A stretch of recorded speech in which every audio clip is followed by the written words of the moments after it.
Olá pessoal, espero que todas e todos estejam bem. Eu sou Marcos Neira, professor da Faculdade de Educação da USP e membro do Grupo de Pesquisas em Educação Física Escolar, que é um coletivo majoritariamente formado por professoras e professores que atuam na educação básica, realizam experiências pedagógicas e produzem conhecimento sobre a perspectiva cultural da educação física, também chamada Currículo Cultural da Educação Física ou simplesmente Educação Física Cultural. E esta é a quarta videoaula da disciplina Fundamentos Teórico-Metodológicos do Ensino de Educação Física, um componente curricular obrigatório do curso de Licenciatura em Pedagogia da Faculdade de Educação da USP. E o tema desta videoaula é a Educação Física na área das linguagens. E na semana passada, nós discutimos em sala de aula, nós assistimos na videoaula, vocês leram a bibliografia e perceberam que existem várias teorias curriculares da educação física. E finalizamos a discussão anunciando que dali em diante trabalharíamos com a perspectiva cultural da educação física. Não é a única, mas é uma das teorias curriculares que está alinhada à área das linguagens. O que nós não sabíamos no passado e que agora nós sabemos, resultado das pesquisas realizadas nas escolas, é como desenvolver educação física na área das linguagens. Mas o trabalho hoje é um passo atrás. O trabalho hoje é para que vocês possam contextualizar a epistemologia do currículo cultural da educação física, ou seja, conhecer com mais profundidade e situar os saberes que nos permitem afirmar a educação física na área das linguagens, que nos permitem afirmar uma educação física culturalmente orientada. E tomamos como referência o mesmo material que ficou aí disponível para leitura. Trata-se de um texto muito extenso, conforme já anunciado na semana passada em sala de aula. É o texto mais difícil do curso, pelo menos no meu entendimento. Assim como Roseli Cação Fontana traz a referência mais interessante, mais importante, né, a bibliografia, o texto, o Corpo Aprendiz, o capítulo dela, o Corpo Aprendiz, o texto mais interessante, este texto, que vai discutir a cultura, a linguagem, a representação no campo da educação física, é um texto que, do ponto de vista conceitual, ele é um pouquinho mais complexo, digamos assim, né? Não vou dizer nem o mais difícil, mas talvez o mais complexo. Isso se deve muito à nossa pouca familiaridade com essa discussão que vem do campo da linguística, do campo da semiótica e mais precisamente inicia-se lá no campo da linguística e da semiótica e mais precisamente agora no campo do pós-estruturalismo. Muito bem, mas antes de iniciarmos essa conversa é importante situar um pouco a estudante de pedagogia ou estudante de pedagogia. Dizem por aí, muitas pessoas dizem que a educação física ela se insere na área das linguagens a partir dos parâmetros curriculares nacionais. E nós, com este documento histórico, estamos querendo tensionar um pouco esse discurso. Essa ideia de que a educação física recentemente vai dialogar com a área das linguagens. Como vocês estão vendo, este é o meu boletim quando aluno da 6ª série B, lá em 1978, na atual EMEF Dona Chiquinha Rodrigues. À época, era a Escola Municipal de Primeiro Grau Dona Chiquinha Rodrigues. E esse é um cartão, né? O boletim era um cartão, esta é a frente do cartão, a frente e o verso do cartão, né? Mas o miolo do cartão era esse. Vocês estão vendo aí o rendimento escolar, que não é lá estas coisas. Aí do lado direito vocês veem as assinaturas bimestrais, vocês percebem aí o carimbo de promovido, mas eu quero chamar a atenção para este detalhe aqui. O ano é 1978. Então, em breve, este documento histórico completará 50 anos. Então, ele já tem 48 anos, né? Ele já está completando, o ano que vem, 2026, ele completa 48 anos, mas como ele foi produzido na gráfica da época lá no ano anterior, nós já sabemos que no ano anterior, em 1977, mesmo porque em 1977 eu estava na 5ª série e o boletim era absolutamente idêntico a esse aí, pelo menos o verso dele era idêntico. Então, chamei a atenção para a idade digo, para o ano, 1978, essa é a assinatura da minha mãe, e chamo a atenção para este detalhe. E agora vamos aproximar para que vocês possam perceber. O que eles chamavam de conteúdos específicos da Prefeitura Municipal de São Paulo, Secretaria Municipal de Educação de São Paulo, em 1978. Ele tem aqui uma matéria chamada Comunicação e Expressão, que reunia como conteúdos língua portuguesa, educação artística, educação física e língua inglesa. Então, se este documento já completou 47 anos, né? Se este documento em breve completa 50 anos, e se neste documento a educação física já estava na área de comunicação e expressão, não é de hoje que a educação física está na área das linguagens. O que nós não sabíamos, e se vocês lembrarem, é o trabalho que nós fizemos lá na semana passada, discutindo as várias teorias curriculares da educação física. Vocês em sala de aula viram exemplos das várias teorias na prática, né? As teorias no ensino da educação física, perspectiva psicomotora, perspectiva desenvolvimentista, esportivista, ginástica, crítica e pós-crítica ou cultural, vocês percebem que nesta época, 1978, nós estávamos lá no meio dessa perspectiva, na transição da perspectiva esportivista para a perspectiva desenvolvimentista, para a perspectiva psicomotora, ou seja, nós estávamos no ensino tecnicista, que não tem nenhuma relação com o que hoje nós estamos fazendo no campo da educação mais ampla e no campo da educação física em específico. Então, era anunciada uma educação física na área da comunicação e expressão, ou seja, na área das linguagens, mas o que nós vimos na prática era uma educação física muito alicerçada na psicobiologia, nessa transição da anatomofisiologia para a psicobiologia. E assim ficamos durante muito tempo, porque não foi a publicação dos planos curriculares nacionais que fez essa mudança. Foi justamente um esforço da comunidade para a gente procurar fundamentos, para a gente procurar um referencial que alicerçasse, que apoiasse as pesquisas no campo da educação física na área das linguagens. Muito bem. E aí, esta contribuição, como vocês perceberam pela bibliografia, esta contribuição, ela vai, este pensamento, digamos assim, não esta contribuição, mas esse pensamento vai buscar a sua contribuição nos estudos culturais e no pós-estruturalismo. Vamos lembrar que para os estudos culturais, todas as práticas sociais são práticas culturais. Vamos lembrar que para os estudos culturais, a cultura é esse campo de disputas pela validação dos significados. E vamos lembrar que todas as práticas sociais, elas são, portanto, passíveis de significação, de atribuição de significados. Os exemplos são muitos, são variados, mas eu posso me restringir aos exemplos das práticas corporais. As brincadeiras, as danças, as lutas, os esportes e as ginásticas, que são produtos da gestualidade sistematizada com características lúdicas, e aí vamos estudar melhor em sala de aula o que seria essa característica lúdica. Então, estas práticas corporais, elas são lidas e são produzidas de diferentes maneiras, portanto, elas são passíveis de significação. E aí, buscamos lá no pós-estruturalismo essa noção tão importante de que, a depender da atuação das relações de poder, essas práticas corporais elas são lidas de uma maneira ou de outra. As pessoas que delas participam são concebidas, são representadas de uma maneira ou de outra. E nós podemos pegar o futebol no passado e o futebol agora. O futebol já foi uma prática da elite e agora ela é uma prática que se popularizou. E podemos pegar a capoeira, que é exatamente o inverso. A capoeira já foi uma prática corporal dos grupos minoritários de um determinado segmento da população. A prática da capoeira, algumas historiografias dizem que ela surge na cidade do Rio de Janeiro, ao contrário do que as pessoas às vezes anunciam por aí. Algumas historiografias pontuam dessa forma, nos grupos marginalizados da população, digamos assim, carioca, da população fluminense.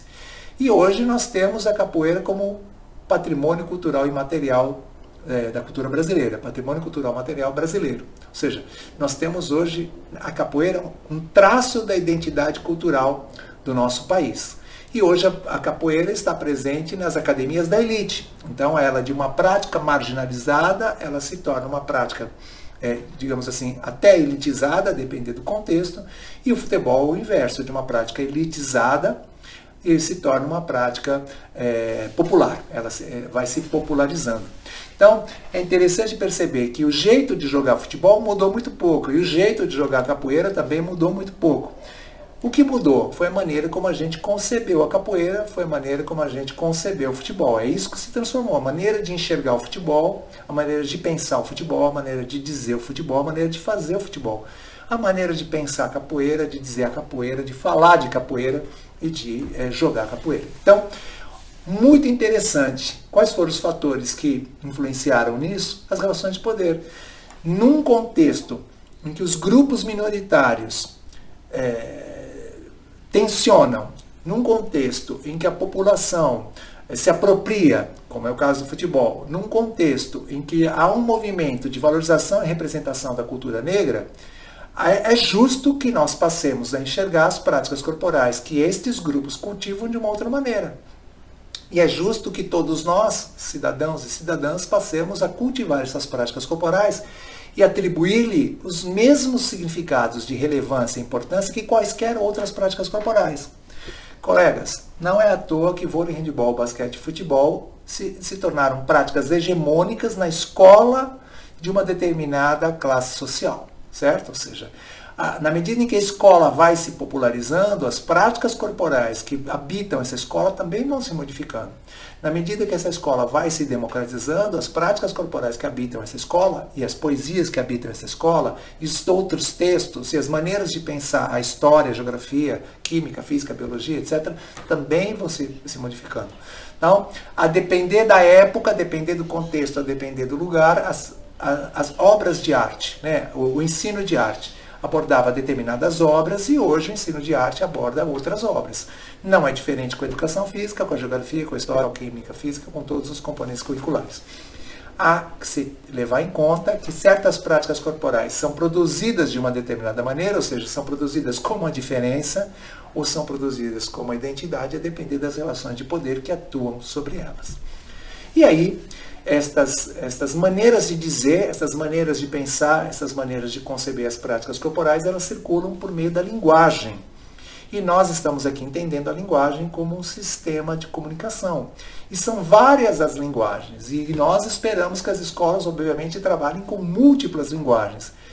A linguagem, ela faz circular formas de representação, ou seja, a maneira como eu penso a educação física, a maneira como eu penso a escola, a maneira como eu penso a sociedade, a maneira como eu penso os homens e as mulheres, a maneira como eu penso as crianças, a maneira como eu penso as coisas do mundo, tem a ver com as representações que eu acesso por meio da linguagem. Mas ao mesmo tempo que a linguagem faz circular representações, concepções, visões, noções, a linguagem ela também produz e também negocia significados. Então, nada melhor do que ouvir histórias diferentes sobre o mesmo fato. Nada melhor do que conhecer significados que os outros grupos atribuem às coisas que nós cultivamos, às coisas que nós gostamos, às coisas que nós pensamos. Porque é por meio do acesso a esses outros significados que eu estabeleço negociação com aqueles que eu cultivei, que eu me apropriei, que eu conheci num contexto mais próximo, talvez na família, ou talvez no meu grupo de convívio. E aí, de repente, saber como outros grupos concebem aquelas coisas me beneficia a sociedade como um todo, na medida em que a gente faz circular outras visões sobre as mesmas coisas. E aí, obviamente, isso nem precisaria ser dito, mas é importante pontuar que existem linguagens. E a linguagem verbal, ela pode ser oral ou pode ser escrita, e é essa que é tão valorizada, tão cultivada pela educação moderna. E nós estamos pensando aqui numa outra visão de educação, e nós estamos pensando numa educação que também valorize outras formas de comunicação, que valorize outras linguagens. Então nós temos a linguagem verbal, que é fundamental, mas a linguagem não verbal, ela também é fundamental. E ela tem aí vários formatos, digamos assim, vários códigos para ser fiel ao texto que vocês foram aí convidadas e convidados a ler. Temos a linguagem pictórica, temos a linguagem sonora, a linguagem musical e temos a linguagem corporal. E por falar em linguagem corporal, é importante dizer que o cabelo que eu uso, que o brinco que eu uso, que o relógio que eu uso, que a roupa que eu uso, os trajes que eu uso, etc, etc, etc, constituem também a minha linguagem corporal. Constituem uma forma de comunicação. Eu identifico as pessoas que estão trabalhando no hospital pelo uniforme que elas utilizam. Eu identifico as pessoas que estão numa festa X ou num espaço Y, etc, pelos trajes que elas estão usando. Você identifica se aconteceu ou não uma solenidade acadêmica naquele dia, homenagem a uma professora emérita, uma banca de mestrado, uma banca de doutorado, uma cerimônia uma reunião da congregação, do conselho universitário, pelos trajes que as pessoas estão usando. Você identifica se aquele é um dia de festa ou não, se aquele é um dia de casamento ou não, pelos trajes que as pessoas estão usando. Você identifica as pessoas que desempenham certas profissões, certas funções na sociedade em função dos trajes que elas estão usando. Só para a gente lembrar que tudo isso comunica também, tudo isso é muito importante. Mas não é dessa comunicação que nós estamos aqui pensando. A linguagem corporal que nós estamos aqui pensando neste curso, que tem como nome Fundamentos Teórico-Metodológicos do Ensino de Educação Física, nós estamos pensando naquela linguagem corporal tratada nas aulas de Educação Física, que essa linguagem corporal é a gestualidade, não qualquer gesto. Este é um gesto que comunica, este é um gesto que comunica, este é um gesto que comunica, mas não são estes gestos que nós estamos tratando nas aulas de Educação Física. O que nós estamos tratando são aqueles gestos que constituem as práticas corporais. Você identifica uma brincadeira, você identifica se as crianças estão brincando ou não de pega-pega, como aparece no texto, a depender da gestualidade que elas estão empregando.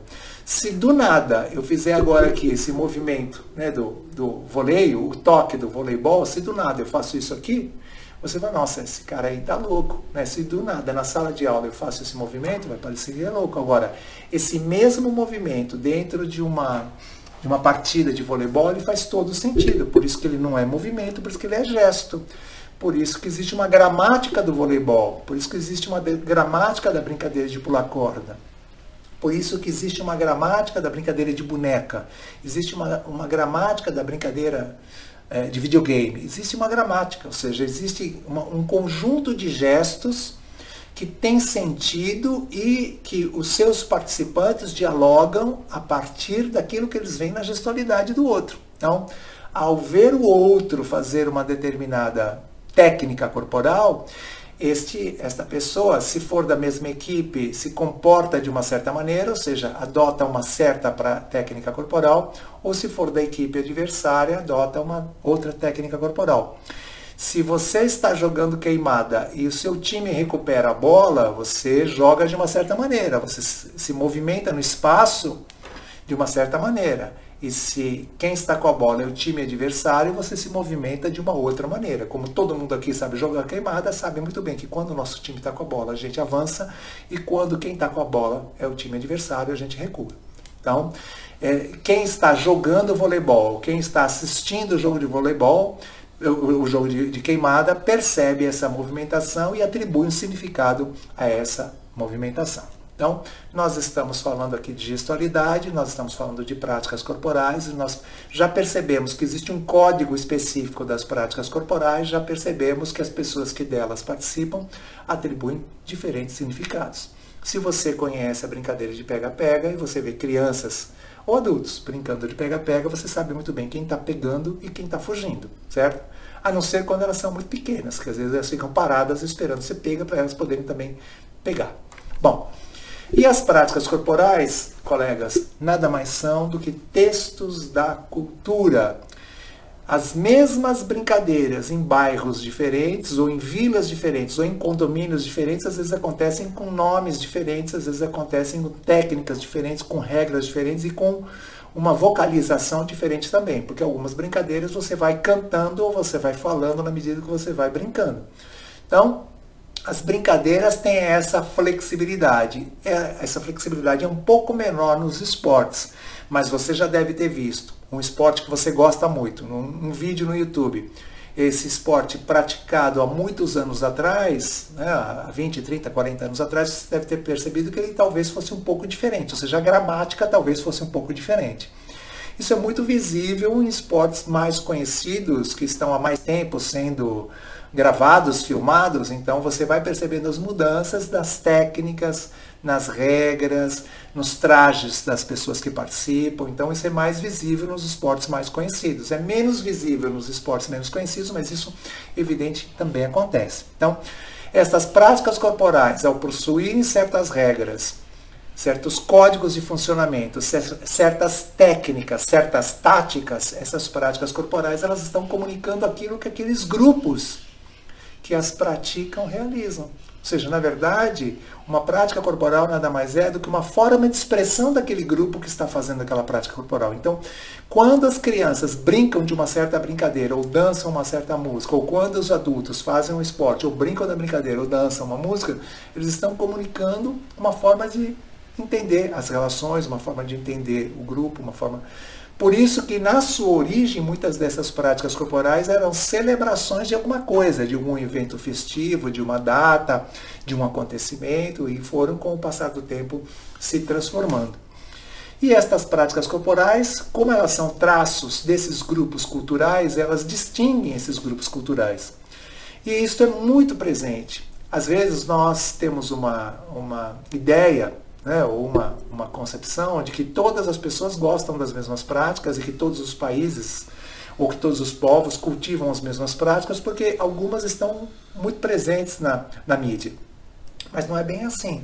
Em alguns países o futebol é o quinto esporte. Em alguns países o futebol é quase que exclusivamente uma prática feminina. Então, olha como é diferente do que nós vemos aqui. Aqui, não há dúvida que o futebol é o primeiro esporte em termos de acesso, visibilidade, aficionados, recursos financeiros. E aqui o futebol vem se tornando uma prática feminina nas 2 últimas décadas. E chegará a ser uma prática talvez exclusivamente feminina, a depender de como as coisas caminharem, das relações de poder, como elas atuarem. Em contrapartida, nós já tivemos práticas que eram tomadas exclusivamente como femininas, que elas foram se masculinizando, elas foram adotando, não é a prática, mas os significados atribuídos. Elas passaram a ser muito cultivadas pelos homens também. Então é isso, certo? Então, elas distinguem os grupos sociais, mas não são fixas. Os significados não são fixos. O pós-estruturalismo nos ensina que os significados são negociados. O pós-estruturalismo nos ensina que os significados são resultado das relações de poder. Então, diga-me o grupo ao qual você pertence, que eu vou dizer mais ou menos quais brincadeiras dessas lutas, esportes e ginásticas o seu grupo pratica. E o inverso também é verdadeiro. A depender das danças, brincadeiras, lutas, esportes e ginásticas, eu vou dizer mais ou menos aquilo que você pensa, aquilo que você é. Roberto da Mata, que é um antropólogo bastante relevante, que teve uma produção muito importante ao longo da década de 80 e 90, dizia que é impossível entender o brasileiro sem pensar no futebol, no carnaval e na capoeira. Então são 3 práticas corporais, e aí, claro, ele está se referindo ao samba, 3 práticas corporais que dizem muito do povo brasileiro. E por falar em capoeira e por falar em luta, basta ver, né, que o Brasil deu guarida, o Brasil foi o território que deu condições para o surgimento da capoeira, enquanto que o Japão foi o território que deu condições para o surgimento do karatê e do judô. Então, por que o judô não surge no Brasil e por que a capoeira não surge no Japão? Porque tem muito a ver com os códigos, com os valores, com os sentidos, com os sentimentos das pessoas que no Japão fizeram o judô, né, o que ele é hoje, e das pessoas que no Brasil fizeram a capoeira aquilo que ela é hoje. Mas o futebol nasce na Inglaterra e ele chega aqui e ele é transformado. E o jiu-jitsu também nasce no Japão e ele chega aqui e ele é totalmente transformado. Tanto é que nós temos aqui o jiu-jitsu brasileiro. E por aí vai, né, gente? Todas essas práticas corporais que surgiram brincadeiras e depois se esportivizaram, práticas corporais que surgiram esportes, que nasceram como esportes e depois se tornaram brincadeiras. Então, a cultura tem essa plasticidade, a cultura se transforma, e que bom que é assim, e que bom que a gente pode atribuir significados diferentes às práticas corporais e às pessoas que delas participam. Então, tomemos aí alguns exemplos, e nós recortamos aqui do território do brincar, crianças brincando de pular corda. De um jornal do Rio de Janeiro, nós recortamos aí a dança do passinho. De uma roda de capoeira, num jornal, né, de um jornal da Prefeitura de Vila Velha, no site de Vila Velha, uma cidade, um município do Espírito Santo, um município no estado do Espírito Santo, nós temos aí uma roda de capoeira. No jornal de Jundiaí, nós recortamos aí o voleibol adaptado, o voleibol de idosos, se vocês quiserem. E, finalmente, de um site oficial, de um site público, do Distrito Federal, nós recortamos essa foto de pessoas realizando ginástica. Então vamos pensar qual música que essas crianças estão cantando, quais regras que elas estão usando, quem bate primeiro, quem bate depois, quem bate... Tem derrubar o outro, não tem derrubar o outro, é uma competição, é quem pula mais, quem pula menos, ou seja, existem muitas coisas acontecendo aí que a gente não sabe, mas se estivéssemos na escola tematizando a brincadeira de pular corda, certamente isso tudo poderia ser abordado. E as nossas crianças saberiam ou não saberiam pular corda de várias maneiras. E elas todas poderiam ensinar umas às outras como é que elas pulam corda e quais são as brincadeiras que existem. E quando chegasse o momento que todo mundo já tivesse apresentado o seu jeito, valeria a pena pesquisar e conhecer outros jeitos, inclusive os jeitos dessas crianças pulando. Será que lá no território do brincar tem várias outras maneiras de pular corda que a gente pode conhecer? E a gente pode saber mais dessas crianças que estão pulando corda desse jeito? A mesma coisa vale aqui para a dança do passinho.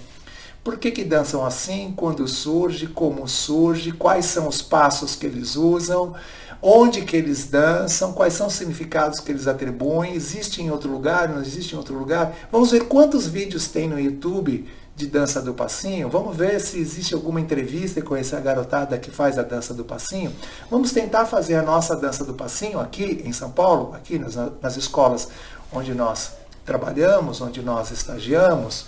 E esta é uma roda que vocês perceberam que é uma roda de mulheres. E são as mulheres que estão jogando capoeira aqui. Então, por que será que elas fizeram uma roda de mulheres? Por que será que elas preferiram jogar desse jeito? Quais são as cantigas que elas dançam? Como é que é a gestualidade? Será que elas aplicam os mesmos golpes que as outras rodas de capoeira? E existem rodas de capoeira de crianças, existem rodas de capoeira de idosos, existem rodas de capoeira de pessoas com deficiência, existem rodas de capoeira fora do Brasil, em outros lugares do mundo. Vamos fazer essa pesquisa, vamos conhecer, vamos interagir, vamos saber mais sobre a capoeira e sobre as pessoas que fazem capoeira. Eu conheço um jeito de jogar voleibol, que é esse que eu aprendi na escola, que é esse que eu aprendi na rua do meu bairro. Mas olha, esse voleibol é um pouco diferente. Nesse voleibol não tem cortada. Nesse voleibol não tem manchete. Nesse voleibol o saque é de um outro jeito. Esse voleibol tem outras regras, outras técnicas. E esse pessoal que joga há bastante tempo esse outro jeito de jogar voleibol, olha que eles jogam bem esse voleibol. Vamos conhecer, vamos saber, será que no nosso bairro tem esse tipo de vôlei? Será que no nosso bairro há pessoas que jogam esse vôlei? Será que existe campeonato desse vôlei? Onde será que aqui em São Paulo esse vôlei é praticado? Acho que a gente pode fazer um trabalho tematizando o vôlei sentado, tematizando o vôlei de idosos, tematizando o vôlei olímpico, tematizando os vôleis do 5º ano, o vôlei do 4º ano, o vôlei do 3º ano, mas talvez a turma do 3º ano prefira jogar desse jeito que elas estão jogando. Talvez a turma do 3º ano prefira jogar de um outro jeito, não sei, ou com outro tipo de bola também. Então, quantas coisas a gente pode fazer pensando na tematização do voleibol. Interessante, todas essas pessoas que aparecem nessa imagem, ou as pessoas que aparecem nessa imagem executando os movimentos da ginástica, a gestualidade da ginástica, são pessoas com deficiência. E esse que é um parque público no Distrito Federal, ele possui aparelhos para pessoas usuárias de cadeiras de rodas. Então não são as pessoas que não possuem nenhuma deficiência que são as únicas, as exclusivas a fazerem a ginástica. A ginástica de aparelhos ela também pode ser realizada por pessoas usuárias de cadeiras de rodas.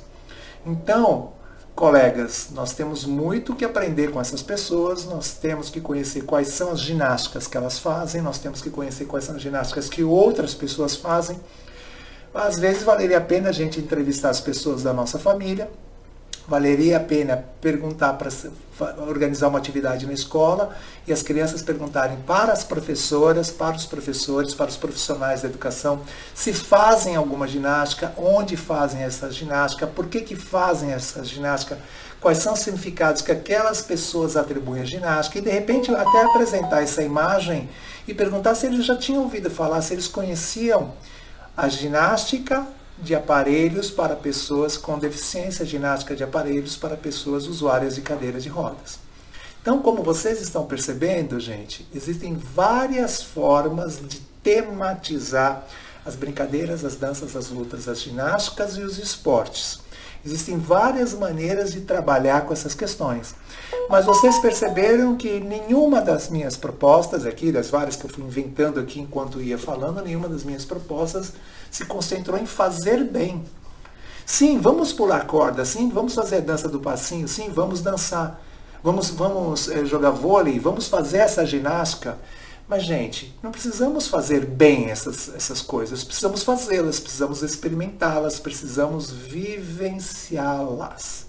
Então, na perspectiva cultural da educação física, na educação física na área das linguagens, a nossa preocupação é vivenciar essas práticas corporais, conhecer corporalmente essas práticas corporais, mas não só. Por isso que a função social da educação física, quando a gente pensa em educação física na área das linguagens, quando a gente pensa em uma educação física cultural, quando a gente pensa em uma educação física a partir do pós-estruturalismo e dos estudos culturais, o objetivo da educação física a função social da educação física é qualificar a leitura da ocorrência social das práticas corporais e qualificar a produção, ou seja, a escritura das práticas corporais. Então, todas as atividades que eu mencionei, elas têm dois momentos. O momento que você vai qualificar a leitura, o que está acontecendo, por que está acontecendo, por que é assim, quem faz, por que faz, onde aprendeu a fazer, quais foram as transformações que aquela prática corporal experimentou, por que um grupo faz um jeito, outro grupo faz outro jeito, o que significa esse traje rosa, o que significa esse gesto, por que tem o cordão amarrado na cintura, no caso da capoeira, por que não tem? Por que aquelas cadeiras de rodas estão presas nas pernas das pessoas? Por que quando eu vejo as pessoas andando de cadeiras de rodas, essas pessoas não usam as cadeiras presas daquele jeito? Ou seja, há um processo de aprender a ler os signos daquela prática corporal, os gestos que são signos daquela prática corporal. Mas há também um processo de produção. Então, é qualificar a leitura e qualificar a realização. Então, é importante que nós vivenciemos a prática corporal que é realizada por outros grupos para que a gente possa reelaborá-la, ressignificá-la, atribuir-lhe outros significados. Então, a perspectiva cultural da educação física, a educação física na área das linguagens, vai trabalhar com a leitura das práticas corporais e com a produção das práticas corporais. Muito bem, eu reafirmo, trata-se de um texto mais complexo, mais longo, que trabalha com alguns termos que apareceram lá no texto da Roseli Cação Fontana, signo, significado, significante, mas que trabalha com a noção de representação, mas que trabalha e aprofunda a noção de cultura, mas que trabalha com essa noção tão importante para a educação física contemporânea, que é pensar a educação física na área das linguagens. Insisto na importância da leitura do texto, insisto na importância da frequência às aulas, da realização das atividades. Então, nos vemos na próxima quarta-feira. Fiquem bem. Até lá.